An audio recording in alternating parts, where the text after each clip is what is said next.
Assalamualaikum warahmatullahi wabarakatuh. Perkenalkan saya Fadilsyah Dharma Putra dengan NIM 2410817210026. Pada video ini saya akan menyampaikan hasil peer review terhadap laporan kelompok lain yang membahas metode pengembangan perangkat lunak.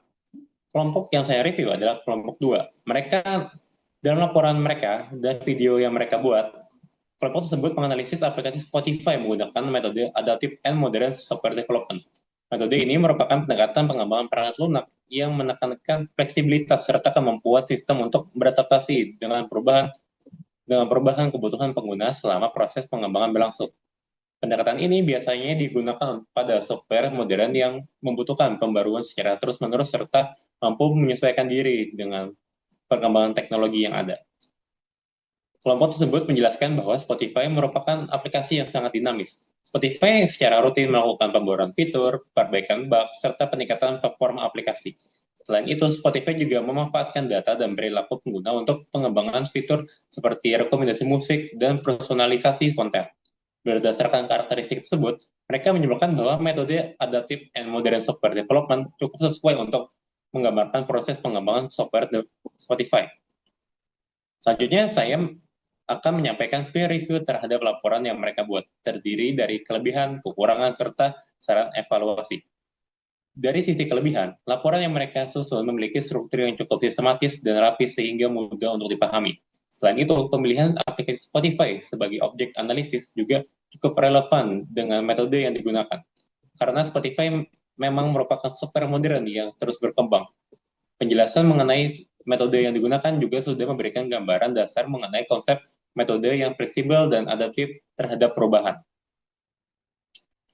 Namun demikian, terdapat beberapa kekurangan dalam laporan tersebut. Penjelasan mengenai metode Adaptive and Modern Software Development masih bersifat cukup umum dan belum menunjukkan secara jelas bagaimana metode tersebut diterapkan secara teknis dalam proses pengembangan perangkat lunak tersebut.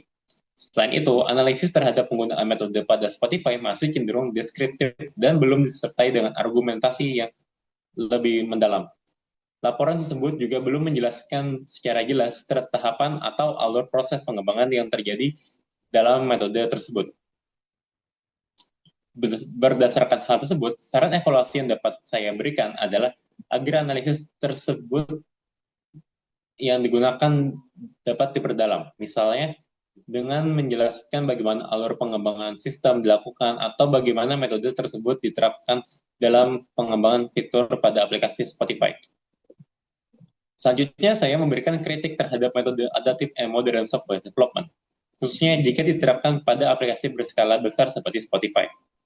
Salah satu keterbatasan dari metode ini adalah potensi kurangnya struktur pengembangan yang jelas pada setiap tahap pengembangan perangkat lunak.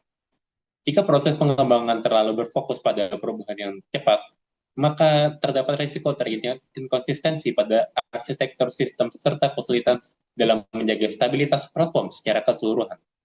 Selain itu, Spotify merupakan sistem yang sangat kompleks dengan jumlah pengguna yang sangat besar.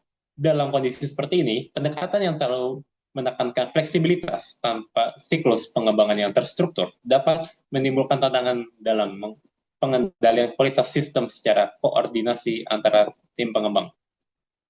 Karena itu, saya menjelaskan what if Spotify menggunakan metode iteratif and incremental dalam proses pengembangannya. Dalam metode iteratif and incremental, pengembangan perangkat lunak dilakukan melalui siklus iterasi yang terstruktur. Pada setiap iterasi, tim pengembang akan menghasilkan bagian sistem yang fungsional dan dapat langsung diuji. Sistem kemudian dikembangkan secara bertahap hingga menjadi lebih kompleks. Pendekatan ini memungkinkan setiap fitur diuji dan divalidasi secara bertahap sehingga risiko kesalahan sistem dapat diminimalkan. Selain itu, metode iteratif and incremental juga memiliki tahapan pengembangan yang lebih jelas seperti perencanaan, perancangan, implementasi, pengujian, dan evaluasi pada setiap iterasi.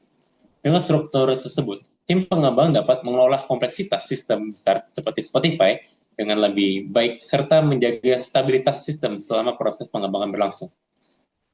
Sebagai kesimpulan, metode Adaptive and Modern Software Development memang memberikan fleksibilitas dalam proses pengembangan perangkat lunak. Namun, jika Spotify menggunakan metode iteratif and incremental, Proses pengembangan dapat dilakukan secara lebih terstruktur, risiko kesalahan sistem dapat diminimalkan, serta kualitas perangkat lunak dapat ditingkatkan secara bertahap. Sekian penjelasan dari saya. Terima kasih.